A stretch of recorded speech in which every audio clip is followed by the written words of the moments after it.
बच्चों की दुनिया। कहानी का उन्वान, हाथी और दर्जी। एक दफ़ा का जिक्र है कि एक दर्जी अपनी दुकान में बैठा कपड़े सी रहा था कि अचानक से वहाँ एक हाथी का बच्चा आ गया और अचानक ऊंचा ऊंचा बोलने लगा। दर्जी ने इसको रोटी का एक टुकड़ा दिया। वो हाथी हमेशा पे दुकान में आने लगा।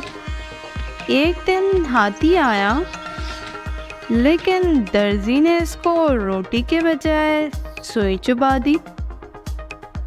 हाथी भाग गया। अगले दिन हाथी फिर आ गया, लेकिन इसकी सूंड कीचड़ से भरी हुई थी।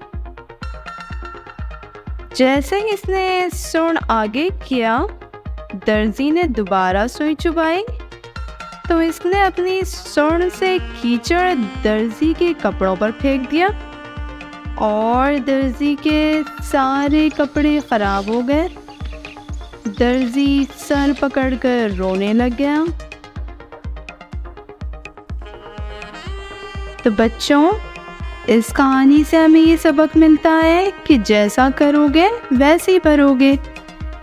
जानवर बहुत अच्छे होते हैं अगर आप उनके साथ अच्छे से रहें, अगर आप उनके साथ हमदर्दी करें, और अगर आपने उनके साथ ऐसा नहीं किया तो वो फिर आपके साथ बुरा सलूक करते हैं।